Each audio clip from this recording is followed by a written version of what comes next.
ಹರಿ ಓಂ ನಮಸ್ಕಾರ. ಎಲ್ಲರೂ ಹೇಗಿದ್ದೀರಾ? ಇವತ್ತು ನಾನು ಅಡುಗೆ ಅನ್ನುವಂತ ಒಂದು ವಿಚಾರವನ್ನ ತಗೊಂಡು ಬಂದಿದ್ದೀನಿ. ಕೆಲವರು ಹೇಳ್ತಾರೆ, ಏನ್ ಅಡುಗೆ ಬಿಡು, ಅದನ್ನ ಬೆಳಗಿನ ಸಂಜೆವರೆಗೂ ಅದೊಂದೇ ಮಾಡ್ತಾರೆ ಅಂತ. ಅದು ಅಡುಗೆಗೋಸ್ಕರ ಯಾಕೆ ನಾವು ಸಮಯವನ್ನ ಕೊಡಬೇಕು? ಒಂದ್ 2-3 ಗಂಟೆ ಮಾಡಿ ಅದನ್ನ ಒಂದು 10 ನಿಮಿಷದಲ್ಲಿ ಅದನ್ನ ಖಾಲಿ ಮಾಡಿ ಅದನ್ನ ತೊಳೆದು ಬೊಳೆದು ಇಡೋ ಅಷ್ಟರಲ್ಲಿ ಅಬ್ಬಾ, ಅದ್ರ ಬದಲು ಜಾಸ್ತಿ ದುಡ್ಡು ಕೊಟ್ರೆ ನಮ್ಗೆ ಒಳ್ಳೆ ಊಟನೇ ಸಿಗುತ್ತೆ ಹೊರಗಡೆಗೆ. ನಾವ್ ಯಾವ ಟೈಮಿಗೆ ಇರ್ತೀವಿ ಅಷ್ಟೊತ್ತಿಗೆ ಊಟ ಸಿಗುತ್ತೆ ನಮ್ಗೆ ಅನ್ನುವಂಥ ಮನಸ್ಥಿತಿಯವರು ಕೂಡ ಇದ್ದಾರೆ.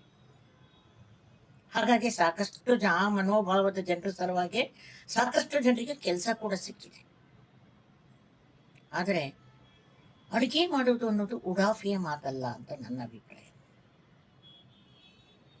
ಅಡುಗೆ ಅನ್ನೋದು ಅದೊಂದು ಜವಾಬ್ದಾರಿ, ಅದೊಂದು ನಮ್ಮ ಪ್ರೀತಿಯನ್ನ ಹಂಚುವಂತಹ ಒಂದು ಸಾಧನ. ನಮ್ಮ ಮನೆಯಲ್ಲಿರುವಂತಹ ವ್ಯಕ್ತಿಗಳಿಗೆ ನಾವು ಅವರಿಗೆ ಯಾವ ರೀತಿಯ ಅಡುಗೆ ಇಷ್ಟ ಆಗುತ್ತೆ, ಯಾವ ರುಚಿ ಇಷ್ಟ ಆಗುತ್ತೆ ಅಂತ ನಾವು ತಿಳ್ಕೊಂಡು ಅವರನ್ನು ಅರ್ಥ ಮಾಡಿಕೊಂಡು ಮಾಡುವಂಥದ್ದು. ಇದರಿಂದ ಮನೆಯಲ್ಲಿ ಎಲ್ಲರ ನಡುವಿನ ಬಾಂಧವ್ಯ ಹೆಚ್ಚುತ್ತೆ. ಅಲ್ಲದೆ ಪೇಟೋಬ ತೃಪ್ತನಾಗಿದ್ರೆ ಬಾಕಿ ಎಲ್ಲ ಕೆಲಸಗಳು ಸಮಾಧಾನದಿಂದ ನಡೀತವೆ. ನಾವು ಕೆಲಸಕ್ಕೆ ಹೊರಗಡೆ ಹೋಗ್ತೀವಿ, ಊಟ ಏನು ತಗೊಂಡು ಹೋಗಿರಲ್ಲ. ಆದರೆ ಒಂದು ಊಟಕ್ಕೋಸ್ಕರ ನಾವೆಷ್ಟು ಪರದಾಡ್ತೀವಿ ಅನ್ನೋದು ಪರದಾಡದವರಿಗೆ ಮಾತ್ರ ಗೊತ್ತಿರುತ್ತೆ ಅಲ್ವಾ? ಅದೇ ನಮ್ಮ ಅಡುಗೆ ಮನೆಯಲ್ಲಿ ಆಗುವಂತಹ ಅಡುಗೆ ಕೇವಲ ಅಡುಗೆಯಲ್ಲ, ಅದು ನಮ್ಮ ಬಾಂಧವ್ಯದ ಸಂಕೇತ. ಅಡುಗೆ ಅನ್ನೋದು ಬರೀ ಹೊಟ್ಟೆ ತುಂಬಿಸೋ ಕೆಲಸ ಅಲ್ಲ, ಅದು ಹೃದಯಗಳನ್ನ ಬೆಸೆಯುವಂತಹ ಒಂದು ಪ್ರೀತಿಯ ಭಾಷೆ ಅಂತ ಹೇಳ್ಬೋದು. ಹಾಗೆ ಅಡುಗೆ ಮಾಡುವವರು ಅವರು ತಮ್ಮ ಶ್ರಮವನ್ನು ಹಾಕಿರ್ತಾರೆ, ತಮ್ಮ ಸೃಜನಶೀಲತೆಯನ್ನು ಹಾಕಿರ್ತಾರೆ, ತಮ್ಮ ಶಕ್ತಿಯನ್ನು ಹಾಕಿರ್ತಾರೆ, ಸಾಕಷ್ಟು ತಮ್ಮ ಕಲ್ಪನೆಗಳನ್ನು ಅಲ್ಲಿ ಸೇರಿಸಿ ಒಂದು ರುಚಿಕರವಾದ ಅಡುಗೆಯನ್ನು ಮಾಡೋ ಪ್ರಯತ್ನವನ್ನ ಪ್ರತಿಯೊಬ್ಬರು ಮಾಡಿರ್ತಾರೆ. ಅದು ಹೆಣ್ಣಿರ್ಬೋದು ಗಂಡಿರ್ಬೋದು. ಹಾಗಾಗಿ ನಮಗೆ ನಮ್ಮವರು ಮಾಡಿದಂತಹ ಅಡುಗೆ ನಮಗೆ ತುಂಬ ಖುಷಿ ಅನ್ಸುತ್ತೆ, ತಿಂದಾಗ ಸಮಾಧಾನ ಅನ್ಸುತ್ತೆ. ಅದೇ ಹೊರಗಡೆ ಹೋಗಿ 2 ದಿವಸ ಊಟ ಮಾಡಿ ಬಂದ್ಮೇಲೆ ಮನೆಗೆ ಬಂದು ಯಾವಾಗಪ್ಪ ಒಂದು ತಿಳಿಸಾರು ಅನ್ನನಾರು ಊಟ ಮಾಡ್ತೀವೋ ಅನ್ನುವಂಥ ಮನಸ್ಥಿತಿಗೆ ನಾವು ಬಂದಿರ್ತೀವಿ. ಹೌದು, ಅಡುಗೆ ಮಾಡೋದ್ರಿಂದ ನಮ್ಗೇನು ಲಾಭ ಅಂತೀರಾ? ಕ್ಯಾಟ್ರಿಂಗ್ ಸರ್ವಿಸ್ ಬಗ್ಗೆ ಮಾತಾಡ್ತಾ ಇಲ್ಲ, ನಮ್ಮ ಬಗ್ಗೆ ಮಾತಾಡ್ತಾ ಇದ್ದೀನಿ. ನನಗನ್ಸೋದು ನಮ್ಮಲ್ಲಿರುವ ಒತ್ತಡವನ್ನು ಹೊರಹಾಕ್ಲಿಕ್ಕೆ ಇರುವಂತಹ ಒಂದು ಅದ್ಭುತವಾದ ವಿಧಾನ. ಅಡುಗೆ ಮನೆಯಲ್ಲಿ ನಾವು ಗಂಟೆಗಟ್ಟಲೆ ಕೂತು ಏನು ಮಾಡಿದ್ರು ನಮಗೆ ಸುಸ್ತು ಅನ್ಸಲ್ಲ, ಬೇಸರನೂ ಅನ್ಸಲ್ಲ. ನಮ್ಮ ಒತ್ತಡವನ್ನು ಆ ಮೂಲಕ ನಾವು ಹೊರಗಡೆ ಹಾಕ್ತೀವಿ. ಒಂದು. ಎರಡನೇದಾಗಿ ಅದು ನಮ್ಮ ಸೃಜನಶೀಲತೆ. ಸೃಜನಶೀಲತೆ ಹೆಂಗ್ ಬರುತ್ತೆ? ಅಡಿಗೆಗೆ ಹಾಕುವ ಪದಾರ್ಥಗಳನ್ನ ನಾವು ಜೀರಿಗೆ ಹೆಂಗ್ ಕೆಲಸ ಮಾಡುತ್ತೆ, ಕೊತ್ತಂಬರಿ ಬೀಜ ಹೆಂಗ್ ಕೆಲಸ ಮಾಡುತ್ತೆ, ಸಾಸಿವೆ ಹೆಂಗ್ ಕೆಲಸ ಮಾಡುತ್ತೆ, ಆರೋಗ್ಯಕರ ಲಾಭ ಏನು ಅಂತ ತಿಳ್ಕೊಂಡು ನಾವೇನ್ ಮಾಡ್ತೀವಿ, ಆ ಕಾಂಬಿನೇಷನ್ಸ್ನ ಉಪಯೋಗಿಸಿ ಅಡುಗೆಯನ್ನು ಮಾಡ್ತೀವಿ. ಈಗ ನಾವೆಷ್ಟು ಜನ ಇದೀವೋ ಒಂದೇ ಅಡಿಗೆಯನ್ನ, ಉದಾಹರಣೆಗೆ ಒಂದು ಚಿತ್ರಾನ್ನ ತಗೊಂಡ್ರೆ ಚಿತ್ರಾನ್ನವನ್ನು ಎಲ್ಲರೂ ಒಂದೇ ರೀತಿ ಮಾಡಲ್ಲ. ಆ ಚಿತ್ರಾನ್ನವನ್ನು ಮಾಡುವಂತಹ ರೀತಿನೇ ಒಬ್ಬರಿಂದ ಒಬ್ಬರಿಗೆ ಅದು ವ್ಯತ್ಯಾಸ ಆಗುತ್ತೆ. ಸೊ ನಮ್ಮ ಸೃಜನಶೀಲತೆ ಅದು ಆರೋಗ್ಯಕರವಾಗಿ ಹೇಗೆ ಮಾಡಬಹುದು ಅಂತ ಯೋಚಿಸ್ತೀವಲ್ಲ, ನಮ್ಮ ಮಗನಿಗೆ ಹೆಂಗಿಷ್ಟ ಆಗ್ಬೋದು, ನನ್ನ ಮಗಳಿಗೆ ಹೆಂಗಿಷ್ಟ ಆಗ್ಬೋದು, ನನ್ನ ಗಂಡಂಗೆ ಹೆಂಗಿಷ್ಟ ಆಗ್ಬೋದು, ನನ್ನ ಅಣ್ಣಂಗೆ ಹೆಂಗಿಷ್ಟ ಆಗ್ಬೋದು. ಸೊ ಆ ರೀತಿಯಲ್ಲಿ ಯೋಚನೆ ಮಾಡ್ತೀವಲ್ಲ, ಆ ಮಾಡುವಾಗ ನಮಗೆ ಸಾಕಷ್ಟು ಮೆದುಳಿನಲ್ಲಿ ಆ ಕೆಲಸ ನಡೆಯುತ್ತೆ. ಜೊತೆಗೆ ನಾವು ನಮ್ಮ ತಾಯಂದಿರ ಕೈಯಲ್ಲಿ ಊಟ ಮಾಡಿದ್ದು ನೆನಪಾಗುತ್ತೆ. ಯಾಕಂದ್ರೆ ಕೆಲವು ಸ್ವಾದಗಳು ಪ್ರೀತಿಯಿಂದ ಯಾರು ಅಡುಗೆ ಮಾಡಿ ಬಡಿಸಿರ್ತಾರೆ ಅದನ್ನ ತಿಂದಿರ್ತೀವಿ, ಅದು ಯಾವತ್ತೂ ಹೋಗಲ್ಲ. ಅದು ನಮ್ಮ ನಾಲಿಗೆಯಲ್ಲಿ ಇರುತ್ತೆ, ನಮ್ಮ ಮೆದುಳಿನಲ್ಲಿ ಅದು ಅಚ್ಚಾಗಿರುತ್ತೆ. ಆ ರುಚಿಯನ್ನ ಪಡೀಲಿಕ್ಕೆ ನಾವು ಪ್ರಯತ್ನ ಮಾಡ್ತೀವಿ. ಸೊ ನಮ್ಮ ನೆನಪುಗಳನ್ನ, ನಮ್ಮ ಸಂಪ್ರದಾಯಗಳನ್ನ, ನಮ್ಮ ರೀತಿ ನೀತಿಗಳನ್ನ, ಹಲವಾರು ಅಡುಗೆಗಳನ್ನ ನಾವು ಅಡುಗೆ ಮನೆಯಲ್ಲಿ ನಾವು ಪ್ರಯತ್ನ ಮಾಡ್ತೀವಿ. ಅದನ್ನ ಜೀವಂತವಾಗಿಡುವ ಪ್ರಯತ್ನವನ್ನ ಮಾಡ್ತೀವಿ. ಹೌದು ತಾನೆ? ಅಲ್ಲದೆ ಅಡುಗೆ ಮಾಡೋದು ಒಂದು ಧ್ಯಾನ ಕಣ್ರಿ.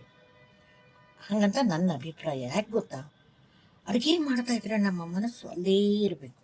ಎಣ್ಣೆ ಸರಿ ಕಾದಿದ್ಯಾ? ಸಾಸಿವೆ ಹಾಕ್ಬೋದಾ? ಜೀರಿಗೆ ಹಾಕ್ಬೋದಾ? ಕರಿಬೇವು ಹಾಕ್ಬೋದಾ? ಅದು ಕತ್ತಬಾರ್ದು ಅಂತ. ಅದನ್ನ ತಳ ಹಿಡಿಯದ ಹಾಗೆ ಚಂದ ಮಾಡಿ ಅಡುಗೆ ಮಾಡಿ ಅದನ್ನು ಯಾರು ಸಂಬಂಧಪಟ್ಟಿದ್ದಾರೋ ಅವರಿಗೆ ಕೊಟ್ಟಾಗಲೋ ಅವ್ರಿಗೂ ಬಡಿಸಿದಾಗ ಅವರ ಮುಖದಲ್ಲಿ ಒಂದು ತೃಪ್ತಿಯ ಭಾವ ಕಾಣುತ್ತಲ್ವ. ಎಲ್ಲರೂ ಹೇಳ್ಕೊಳ್ಳಲ್ಲ ಬಿಡಿ, ಚೆನ್ನಾಗಿದೆ ಅಂತ ಎಲ್ಲರೂ ಹೇಳಲ್ಲ.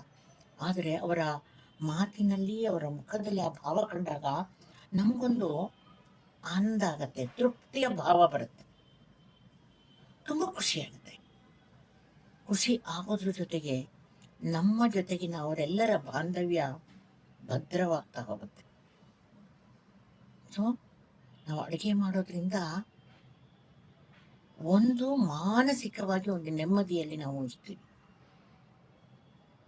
ಏನಪ್ಪ ಅಂದ್ರೆ ಅಡುಗೆ ಅನ್ನೋದನ್ನ ಒಂದು ಭಾರ ಅಂತ ತಗೊಳ್ಬಾರ್ದು. ಇದೊಂದು ಆಟ, ಖುಷಿ. ಒಬ್ಬ ರೈತ ಕೆಲಸವನ್ನ ಮಾಡಬೇಕಾದ್ರೆ ಅವನು ಏನೋ ಒಂದು ಕಾಟಾಚಾರಕ್ಕೆ ಮಾಡಲ್ಲ,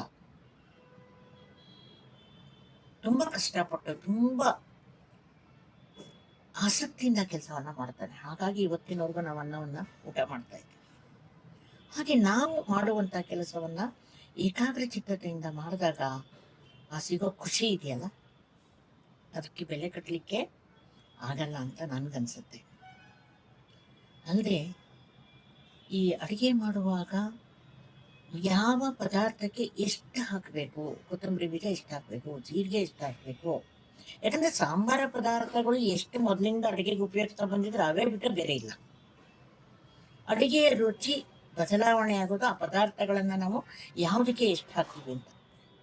ಎಲ್ಲರೂ ಸಾರು ಮಾಡ್ತೀವಿ, ಎಲ್ಲರೂ ಸಾಗು ಮಾಡ್ತೀವಿ, ಆದರೆ ಎಲ್ಲರ ರುಚಿಗಳು ಬೇರೆ ಬೇರೆನೆ. ಯಾಕಂದ್ರೆ ಅದಕ್ಕೆ ಹಾಕುವಂಥ ಪ್ರಮಾಣಗಳಲ್ಲಿ ವ್ಯತ್ಯಾಸ ಇರುತ್ತೆ.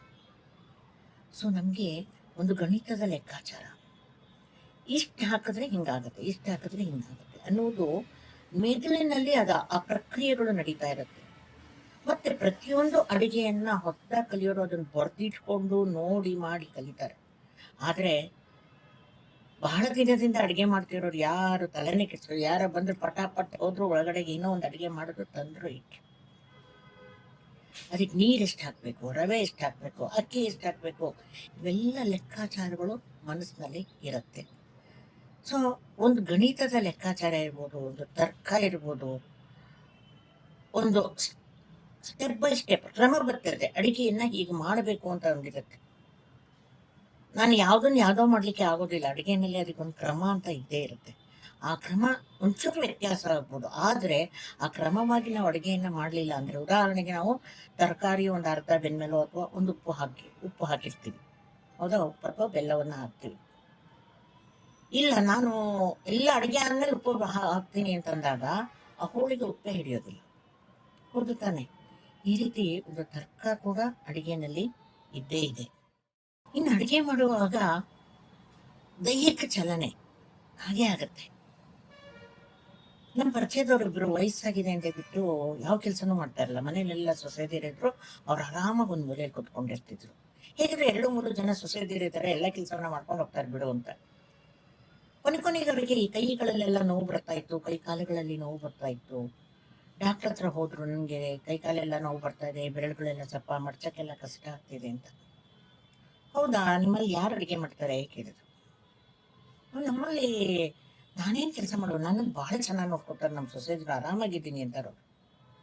ಹೌದಾ, ಹಂಗಾರೆ ಒಂದು ಕೆಲಸ ಮಾಡಿ, ನೀವು ಹೆಚ್ಚು ಬೇಡ, ನೀವು ದಿನ ಅವ್ರಿಗೆ ಅಕ್ಕಿಯನ್ನು ಆರಿಸ್ಕೊಡಿ, ದೇವ್ರ ಪೂಜೆಗೆ ಹೂ ಕಿತ್ಕೊಡಿ, ನಿಮಗೂ ಒಂಚೂರು ಟೈಮ್ ಪಾಸ್ ಆಗುತ್ತೆ, ಇದಾಗುತ್ತೆ. ಅಲ್ಲದೆ ನಿಮ್ಮ ಕೈಗಳಲ್ಲಿ ಚಲನೆ ಬೇಕಾಗತ್ತೆ, ಬೆರಳುಗಳಿಗೆ ಚಲನೆ ಬೇಕು.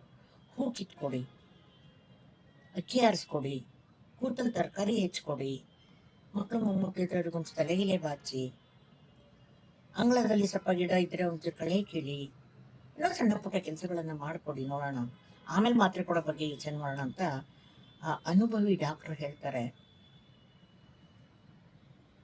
ಅವರು ಆಮೇಲೆ ನಿಧಾನಕ್ಕೆ ಮಾಡಲಿಕ್ಕೆ ಶುರು ಮಾಡಿದ್ಮೇಲೆ ಅವ್ರಿಗೆ ಮಾತ್ರೆ ಇಲ್ಲದೇನೆ ಆ ಕೈಗಳಲ್ಲಿ ಇರುವಂತಹ ನೋವು ಕೂಡ ಕಡಿಮೆ ಆಗುತ್ತೆ. ಸೊ ದೈಹಿಕವಾದ ಆರೋಗ್ಯಕ್ಕೆ ಅಡುಗೆಯಲ್ಲಿ ಒಂದು ಪ್ರಾಮುಖ್ಯತೆ ಇದೆ. ಯಾಕಂದರೆ ನಾವು ಕೆಲವು ಸರಿ ಹಿಂಗೆ ಅಂತೀವಿ, ಕೆಲವು ಸರಿ ಹಿಂಗೆ ಅಂತೀವಿ, ಕೆಲವು ಸರಿ ಹಿಂಗೆ ಅಂತೀವಿ ನೋಡಿ, ಇವೆಲ್ಲ ಚಲನೆ ಆಗುತ್ತೆ. ಸೊ ನಮ್ಮ ದೈಹಿಕ ಚಲನೆಗೆ ಇಂದ್ರಿಯಗಳನ್ನು ಅಷ್ಟು ನೀಟಾಗಿ ಉಪಯೋಗಿಸ್ಕೊಳ್ಳಿಕ್ಕೆ ಅಡುಗೆ ಮನೆ ಅನ್ನೋದು ಬಹಳ ಮುಖ್ಯ ಆಗುತ್ತೆ. ಹಾಗೆ ಅಡುಗೆ ಮನೆ ಅಂತಂದರೆ ವಿಜ್ಞಾನ ಕಲಿಸುತ್ತೆ, ಗಣಿತ ಕಲಿಸುತ್ತೆ ಅಲ್ವಾ. ಇಷ್ಟ ರೇಷಿಯೋ, 1ಕ್ಕೆ 2 ನೀರು ಹಾಕು ಅಲ್ವಾ. ವಾಸನೆ ಹಿಂಗೆ ಬರಬೇಕು, ಘಮ್ ಅನ್ಬೇಕು, ಮುಟ್ಟು ನೋಡಿದ್ರೆ ಹಿಂಗಿರಬೇಕು. ಸೊ ಇಂದ್ರಿಯಗಳನ್ನು ಬಹಳ ಚೆನ್ನಾಗಿ ಬಳಸ್ಕೊಂಡು ನಾವು ಅಡುಗೆಯನ್ನು ಮಾಡ್ತೀವಿ. ಪಂಚೇಂದ್ರಿಯಗಳಿಂದ ನಾವು ಬಳಸಿ ಅಡುಗೆ ಮಾಡೋದ್ರಿಂದ ನಮ್ಮ ಮೆದುಳು ಬಹಳ ಚುರುಕಾಗುತ್ತೆ. ಆ ಪರಿಮಳವನ್ನು ತಗೊಳ್ಳುವಂಥದ್ದು, ಅದನ್ನು ಮುಟ್ಟಿ ನೋಡುವಂಥದ್ದು ನಮ್ಗೆ ಒಳ್ಳೆ ಆ್ಯಕ್ಟಿವಿಟಿ. ಅದು ಅಡುಗೆ ಮನೆಯಲ್ಲೇ ನಾವು ಅಡುಗೆ ಮಾಡ್ತಾ ಇದ್ದೀವಿ ಅಂದರೆ it's a very good activity. So ನಾನು ಹೇಳೋದಷ್ಟೇ, ನಮಗೆ ಎಲ್ಲಿ ತನಕ ನಿಂತ್ಕೊಳ್ಳಿಕ್ಕೆ ಸಾಧ್ಯ ಇದೆ, ಎಲ್ಲಿ ತನಕ ನಮಗೆ ಕೈಕಾಲನ್ನು ಆಡಿಸೋಕ್ಕೆ ಸಾಧ್ಯ ಇದೆ, ಅಲ್ಲಿವರೆಗೆ ನಾವು ಸ್ವಲ್ಪ ಮಟ್ಟಿಗಾದರೂ ಅಡುಗೆಯನ್ನು ಮಾಡಬೇಕು. ಹಿಂದೆಲ್ಲ ತಾಯಂದರು 5-6 ಮಕ್ಕಳನ್ನ ಹೆತ್ತಿ ಆ ಮಕ್ಕಳ ಬಟ್ಟೆ ನೋವುಗಳನ್ನು ಅವರೇ ಒಗಿತಿದ್ರು, ಮನೆಗೆ ಬಂದವ್ರನ್ನೂ ಅವರೇ ನೋಡ್ಕೊತಿದ್ರು, ಮನೇಲಿ ಇದ್ದವ್ರಿಗೆ ಅಡುಗೆನೂ ಅವರೇ ಮಾಡಾಕ್ತಿದ್ರು ಟೈಮಿಗೆ ಸರಿಯಾಗಿ. ಆದರೆ ಈಗ ದಿನಮಾನ ಬರ್ತಾ ಬರ್ತಾ ಏನಾಗಿದೆ, ನಮಗೆ ಎಲ್ಲದಕ್ಕೂ ಸಹಾಯ ಬೇಕು. ಜನರದ್ದು ಬಟ್ಟೆ ಒಗಿಲಿಕ್ಕೂ ಜನ ಬೇಕು, ಪಾತ್ರೆ ತೊಳಿಲಿಕ್ಕೆ ಜನ ಬೇಕು, ಅಡುಗೆ ಮಾಡಲಿಕ್ಕೆ ಜನ ಬೇಕು. ಈ ರೀತಿ ಒಂದು ಮನಸ್ಥಿತಿಗೆ ತಲುಪಿಟ್ಟಿದ್ದೀವಿ. ತಪ್ಪು ಅಂತ ಹೇಳಲ್ಲ ನಾನು, ಯಾಕಂದರೆ ಹೆಣ್ಮಕ್ಳು ಕೂಡ ಈ ಹೊರಗಡೆ ದುಡಿಲಿಕ್ಕೆ ಹೋಗ್ತಾ ಇದ್ದೀವಿ. ಆದರೆ ಒಂದು ಇದರಲ್ಲಿ ನಾವು ಹೊರಗಡೆ ಹೋಗ್ತಾ ಇದ್ದೀವಿ ಅನ್ನೋ ಅರ್ಥದಲ್ಲಿ ನಾವು ನಮ್ಮದೇ ಆದಂಥ ಕೆಲವೊಂದು ಈ ಬೆನಿಫಿಟ್ಸ್ ಇದೆಯಲ್ಲ, ಏನು ನಮ್ಮ ಮೆದುಳು ಚುರುಕಾಗತ್ತೆ, ಏಕಾಗ್ರತೆನ ಹೆಚ್ಚಾಗುತ್ತೆ, ನನಗೆ ಚುರುಕುತನ ಬರುತ್ತೆ, ನನ್ನ ಇಂದ್ರಿಯಗಳು ಕೈಕಾಲನ್ನು ಆಡ್ತವೆ, ಈ ರೀತಿ ಎಲ್ಲ ವಿಚಾರಗಳು ಪಂಚೇಂದ್ರಿಯಗಳಿಂದ ಆದಂಥ ಈ ಶರೀರದಲ್ಲಿ ಪಂಚ ಇಂದ್ರಿಯಗಳ ಚಲನೆಯಿಂದಲೇ ಏನಾಗಬೇಕು, ಮೆದುಳು ಚುರುಕಾಗಬೇಕು. ಪಂಚಭೂತಕ್ಕೆ ನಾವು ಸೇರಿ ಹೋಗೋಕ್ಕಿಂತ ಮುಂಚೆ ಈ ಪಂಚೇಂದ್ರಿಯಗಳನ್ನು ಸರಿಯಾಗಿ ಬಳಸ್ಕೊಳ್ಳೋಣ. ಅಡುಗೆ ಮನೆ ಕೇವಲ ಅಡುಗೆ ಮನೆ ಅಲ್ಲ, ಅದು ನಮ್ಮ ಸಾಮ್ರಾಜ್ಯ. ನಾವು ಈ ದೇವರು ಕೊಟ್ಟಿರುವಂತಹ ಈ ಶರೀರ ಇದೆಯಲ್ಲ, ಆತ್ಮ ಇದೆಯಲ್ಲ, ಅದಕ್ಕೆ ಹಾಕುವಂಥ ಒಂದು ನೈವೇದ್ಯ, ಒಂದು ಪ್ರಸಾದವನ್ನು ಮಾಡುವಂಥ ಜವಾಬ್ದಾರಿ ನಮಗಿದೆ. ಅದನ್ನು ಪ್ರಬುದ್ಧವಾಗಿ ನಾವು ನಿರ್ವಹಿಸಬೇಕು. ಆಗ ಮಾತ್ರ ನಾವು ಆ ಕೊಟ್ಟ ಏನು ಸಮಯ ಇದೆ, ಹಾಕಿದ ಶ್ರಮ ಇದೆ, ಅದೆಲ್ಲದಕ್ಕೂ ಒಂದು ಅರ್ಥ. ಹೇಗೆ ತಿಂದವರು ಆ ಒಂದು ತೃಪ್ತಿಯ ಭಾವವನ್ನು ತೋರಿಸಿದಾಗ ನಮಗೊಂದು ಖುಷಿ ಆಗುತ್ತಲ್ಲ, ಆ ಖುಷಿ ನಾವು ಮಾಡಿದ ಅಡುಗೆ ನಾವು ತಿನ್ನುವಾಗಲೂ ಕೂಡ ನಮಗೆ ಆಗಬೇಕು ಅಂತ ಅನಿಸುತ್ತೆ ಅಲ್ವಾ. ಬೋರ್ ಹೊಡ್ಸೋದನ್ನ ವಿಚಾರ ಮಾಡ್ಕೊಂಡು ನನಗನ್ಸಿದ್ದನ್ನು ಹೇಳಿದ್ದೀನಿ. ಅಡುಗೆಯನ್ನು ಪ್ರೀತಿಯಿಂದ ಮಾಡೋಣ, ಪ್ರೀತಿಯ ಬಾಂಧವ್ಯಗಳನ್ನು ನಾವು ಬೆಳೆಸ್ಕೊಳ್ಳೋಣ. ನಮಸ್ಕಾರ, ಧನ್ಯವಾದಗಳು.